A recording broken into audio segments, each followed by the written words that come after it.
rytas, pirma pavasario diena ir lekiam į kelionę.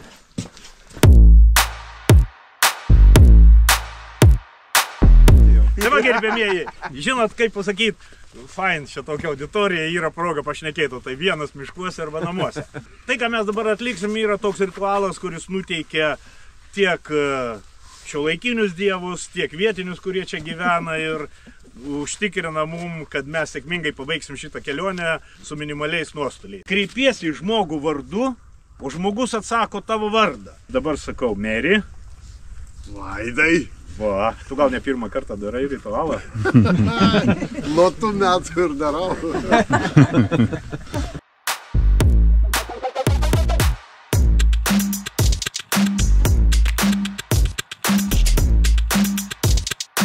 Tam dvarui kaip ir pasisekė, nes jisai nėra apstatytas ten kokiais nors silikatinių plytų tvartais ir principe jį dar galima kažkaip tai prikelt. Bet atvažiuosim į kitą dvarą, kuris jau yra prikeltas. Deja, ten į vidų neužeisim, nes šeimininkas nepageidauja. Iš tolo pažiūrėsim, įkišim nosį ten ūkiniuose patalpose dabar gaisriniai įsikūros.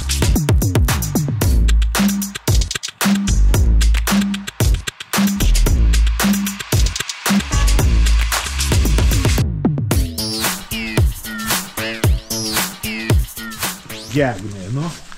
Matosi, kad į ją yra įdėta darbo, nu ar čia būtina taip drožinėti, bet estetika ne paskutiniai vietai. Tai einam toliau, užeisim ir į vidų. Tai einam į vidų. Einam. Kas nebijo. Po vieną į pralūšį. Bekvaistukų. O! Čia visai nesenai tūsas buvo.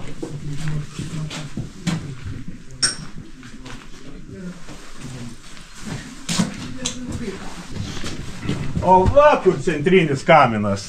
Aš niekad iki čia nebuvau daėjęs, bet nemelavau. Monetų turbūt nebėra. Tai jau čia, žinai, tie, kurie čia balevodavo, turbūt, kad senai viską jau sueikvoja.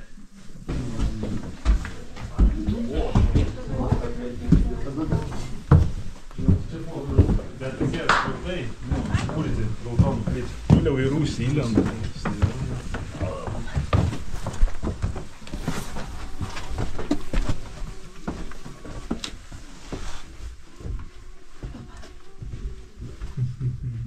Kaip dvarelis. Gyvą Rūsį galima padaryti. Net ir su elektra.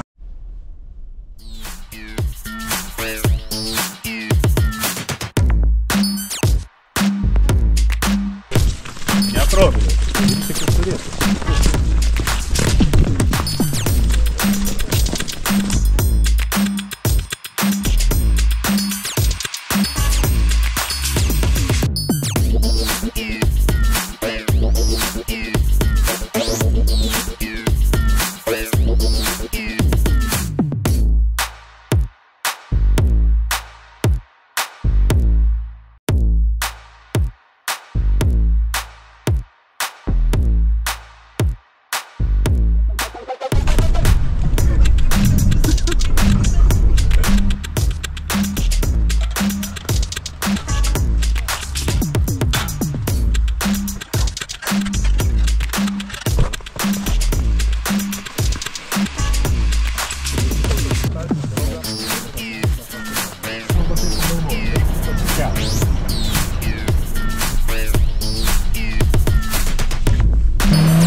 Šitas kelias, kaip ėjo, taip jisai toliau eina, bet bendrai pat lenkių upelį ir apsėmė.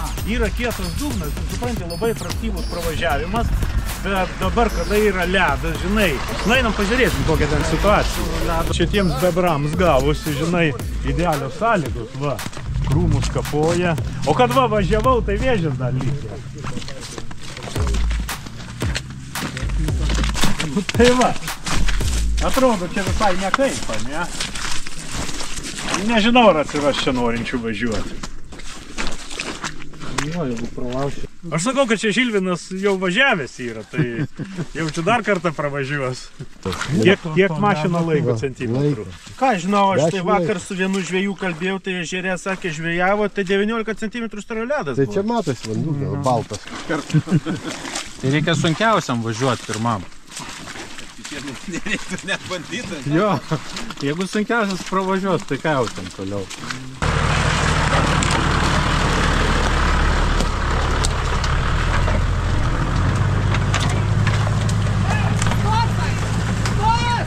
Palauk. Stok.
Tai čia staptelsim, išlipsim pasikalbėti. Va čia iš visų pusių upeliai, supilti pylimai.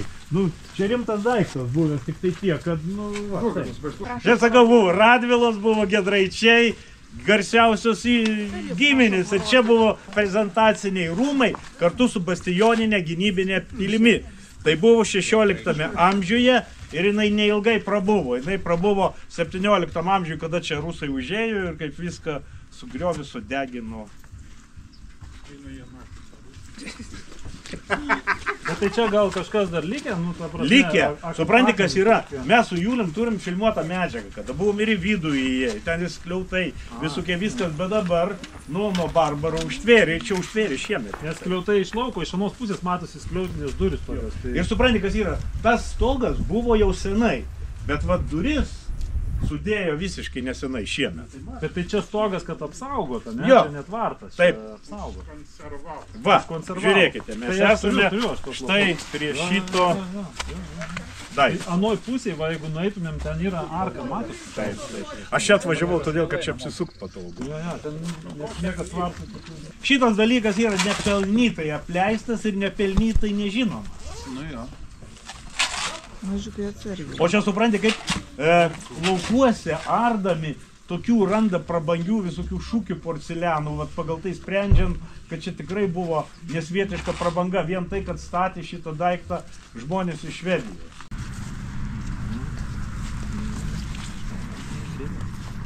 Nu, Žilvino galim nelaukti, jisai čia jau yra buvęs. Tai žinai, seniau, kada žmonės mažiau bendraudavo, kada į svečius važiuodavo, išsiruošdavo 2 kartus metuose, tai įvairiuose kaimuose būdavo labai panašios legendos. Ir jie, nu, neišplisdavo tos legendos ir jie įsivaizduodavo, kad va, čia pas juos tai jau legenda. Tai va čia yra akmuo. Kokių tų akmenų yra, sakykime, Lietuvoje, nežinau, 100. Ir visi pasakoja tą pačią legendą. Nu, ten nešė akmenį, velnė sugėdojo gaidys, tada išsigando, iškrito jam akmuo iš rankų ir dar bėgdamas, kad saulė nespėtų patekėti, dar užlipo ir paliko savo pėdą čia tame akmenyje. Nu, tai va, daugybė tokių legendų, tai šitas akmuo tik tai tuo ypatingas yra, kad aš jo labai ilgai ieškojau, nes ant seno žemėlapio radau, Lietuvos kelių žemėlapis, kad lankytinas objektas. Nu, čia išmaliau kelių kilometrų spindulių, pa žmonės klausinėjau, kas čia yra, nieks nieko nežino. Na, po to radau, tai va čia. Jau reikia labai būti lakiaus vaizduotis, kad čia pamatyt velnio pėdą. Jolab, kad kiek tos velnius piešia, tai jie su kanopom. Tai va čia tų kanopinių. Nu va. O čia tai iš vis, sakyčiau, vaiko pėdutė. Ai, nu va, čia gal va kanopą. Nu, va, kanopa. Ten didelė. Gerą istoriją sukūrė. Nu ir beveik galiu paliūdyti, kad apvažiavimas ledo buvo įdomesnis. Dar po savaitės, tai turbūt... O jūs ten biškai paslidinėjote, ne? Jo, bandžiau į tvorą neatsiremti, bet ne.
Atvažiavom.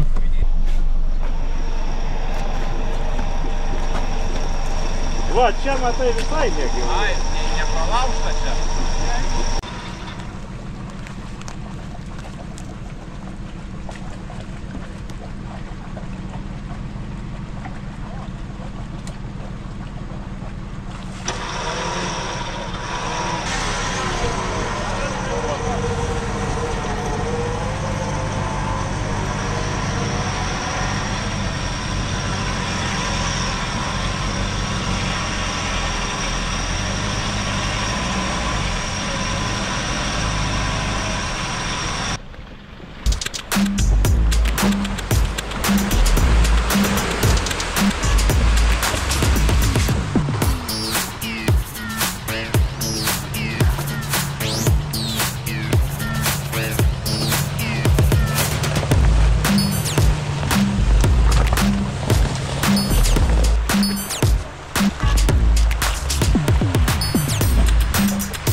Nyčia, Žulikuva kontora, tada senas malūnas, kurį pardavinėja. Kad McDonald's bilia kur nesikūrė. Jų yra moto LLL, location, location, location. Bažnyčia, pažiūrėkit. Ar matėt kur nors šalutiniai gatvė? Ta centrinė.